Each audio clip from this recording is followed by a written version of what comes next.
तो स्वागत है आप सभी का एक्सपर्ट ज्ञान में। मैं आज आपके लिए लेके आ गया हूँ रेलवे की एक नई बेहतरीन जानदार शानदार वैकेंसी जो कि निकल के आ रही है रेलवे मिनिस्ट्रियल की ओर से। ये आप देख सकते हैं कि यहाँ पर अब आपको क्या करना है, कौन कौन इसके अंदर अप्लाई कर सकता है, कौन कौन अप्लाई नहीं कर सकता है, सारी चीज़ें हम लोग देखने वाले हैं इस वीडियो के अंदर।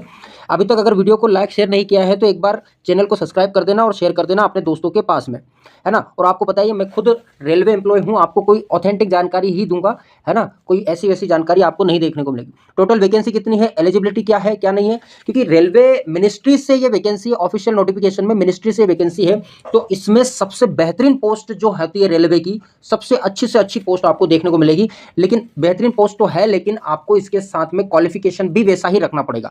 कुछ कॉम्प्लिकेटेड क्वालिफिकेशन है, आइए देखते हैं, मैं आपको बताता हूँ क्या क्या चीज़ें हैं क्या क्या नहीं है।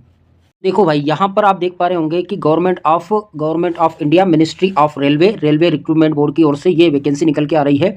आप देख पा रहे होंगे कि सेंट्रलाइज एम्प्लॉय नोटिस से सेंट्रल गवर्नमेंट की ओर से ये निकल के आ रही है। तो देखोगे तो सबसे पहले आपको ये देखने को मिलेगा कि यार ये जो वैकेंसी है ये आती है तो यहाँ पर कौन से पद हैं, कौन कौन से पद नहीं है। आप सबसे पहले ये देखो कि यहाँ पर आपको देखने को मिलेगा एक पद जिसका नाम है, जिस आप देख पा रहे होंगे कि हम यहाँ पर फॉर्म चालू होंगे, आपके लास्ट डेट ऑफ सबमिशन ये कितनी तारीख है, 6/2/2025। देखो सबसे पहले तो मैं आपको एक बात समझा दूं कि अभी हमारे पास में वैकेंसी जो आना थी वो वैकेंसी आना थी, एक तो ये वाली वैकेंसी जो कि मिनिस्ट्री से आई है, और दूसरी आना थी आपकी ग्रुप डी की वैकेंसी, है ना। ये दो वैकेंसी इस साल की पेंडिंग पड़ी हुई थी।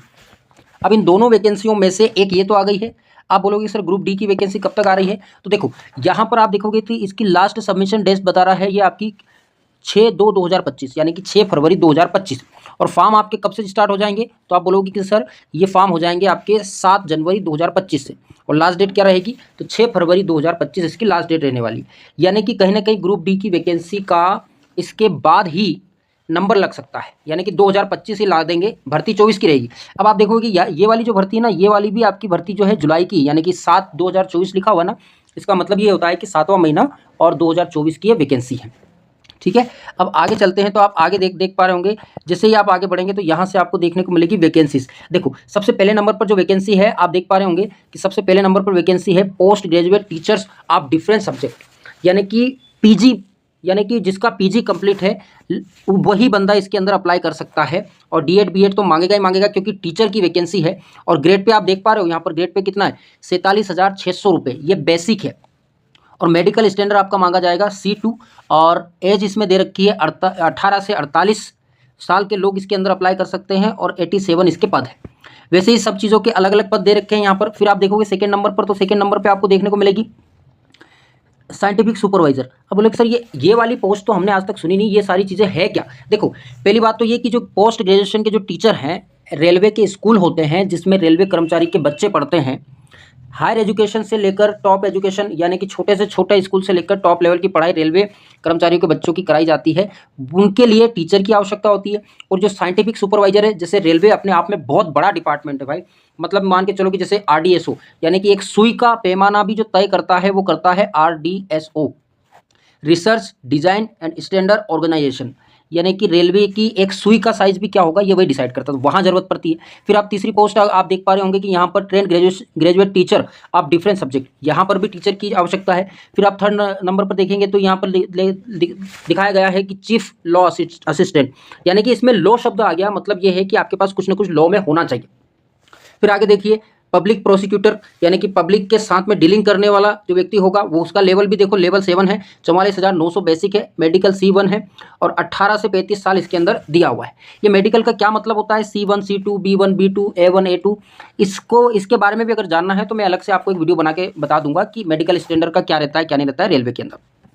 फिर आगे आप देखेंगे तो यहाँ पर आपको देखने को मिलेगा कि साहब फिजिकल ट्रेनर इंस्ट्रक्टर, फिजिकल में आपके पास कुछ ना कुछ डिप्लोमा होना चाहिए। फिर साइंटिफिक असिस्टेंट ट्रेनिंग, यहाँ पर आपको PCM या फिर BSc या BTech मांग सकता है। फिर आप देखेंगे कि सीनियर पब्लिक इंस्पेक्टर, यानी कि सीनियर पब्लिक इंस्पेक्टर में भी आपसे या तो अंडर ग्रेजुएट या फिर पोस्ट ग्रेजुएट, यानी कि या तो आपके पास ग्रेजुएशन कंप्लीट हो या फिर पोस्ट ग्रेजुएशन कंप्लीट हो। स्टाफ वेलफेयर इंस्पेक्टर, भाई ये वाली पोस्ट बहुत अच्छी है रेलवे में, इतनी अच्छी पोस्ट है ना, जब आप इसको ज्वाइन करते हो तो आपको लगेगा नहीं कि आपने मतलब नौकरी ज्वाइन की है, ऐसा लगेगा कि आप अपने आप में एक आज़ाद परिंदे हो। इतनी बेहतरीन नौकरी है, कहीं कुछ करना ही नहीं है, आपको बस अधिकारी बन के घूमना रहता है इसके अंदर। इसमें भी एज 18 से 36 साल दे रखा है। भाई सबसे बड़ी बात है कि एज वालों को बहुत फायदा है इसके अंदर। फिर आप देखेंगे कि लाइब्रेरियन की आ रही है, तो लाइब्रेरी में आपके पास कोई डिप्लोमा होना चाहिए।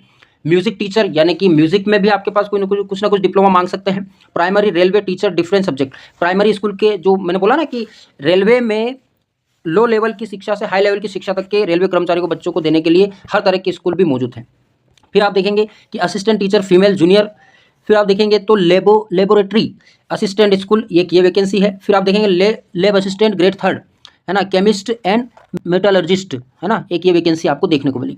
तो इन सब वैकेंसी, ये सारी की सारी वैकेंसी है तो बहुत बढ़िया, लेकिन आपको ये समझना होगा कि इसके लिए डिग्रियां भी उतनी ही बढ़िया मांगी जाएगी और लेवल भी उतने तरीके का रहेगा, है ना। अब ये सब तो तब मालूम पड़ेगा कि इसमें किसमें क्या क्या मांगा गया है, किसमें क्या क्या नहीं मांगा गया है। ये जब फुल नोटिफिकेशन आ जाएगा आपका, उसके बाद मालूम पड़ेगा।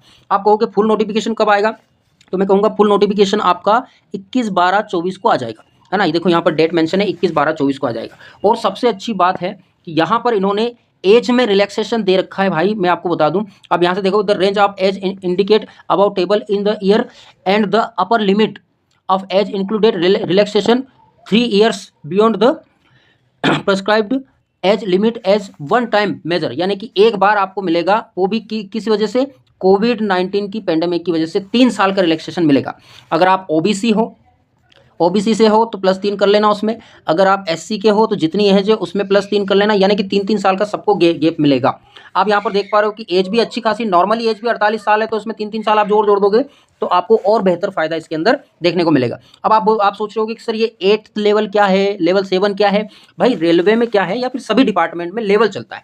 लेवल 1 में आपका आ जाता है ग्रुप डी, जो कि आने वाली है भर्ती, अगले महीने आ सकती है।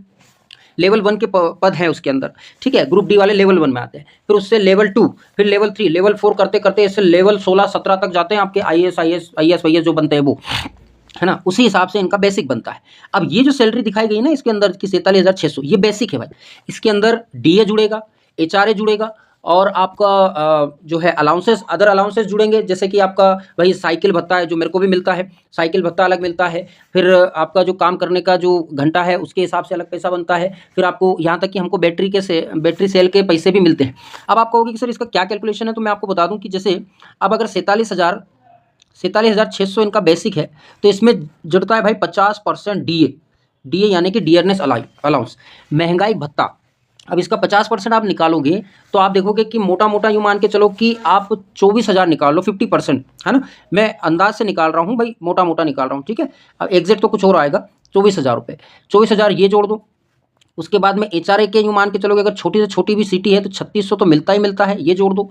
साइकिल भत्ता मिल जाता है 1350 रुपये, ये जोड़ दो, ठीक है। और बैटरी सेल का 200-250 रुपये मिला जुला के आप इन सबको अगर जोड़ोगे ना, तो करीब करीब 70,000 के आसपास ये पेमेंट बनेगी, पहली पेमेंट ही।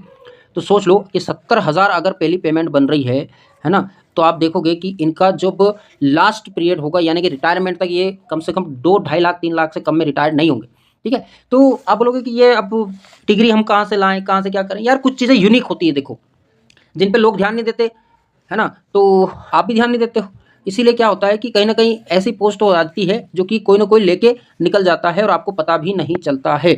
अब देखो फुल नोटिफिकेशन आ जाएगा, उसके बाद ही बता सकते हैं कि आप कहाँ कहाँ एलिजिबिलिटी रखते हो। देखो मैं आपको पहले ही बताऊँ दूँ कि भैया जो 10वीं वाले हैं, खाली 10वीं पास से अगर तुम आस लगा के बैठे हो तो आप लोगों के लिए नहीं है।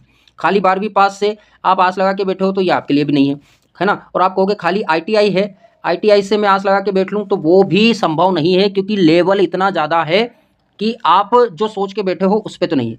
आपके लिए आ रही है ग्रुप डी, है ना, जनवरी या फरवरी। देखो फरवरी लास्ट तक तो इसकी, फरवरी के फर्स्ट वीक तक तो इसके फॉर्म चलेंगे, उसके बाद में हो सकता है कि ग्रुप डी आ जाए, ठीक है। बाकी वीडियो अच्छा लगा हो तो लाइक कर देना, सब्सक्राइब कर देना और अपने दोस्तों में शेयर कर देना, ठीक है ना। बाकी कुछ भी दिक्कत हो आप कमेंट करके मुझे ज़रूर बताना कि सर ये बात है, ठीक है।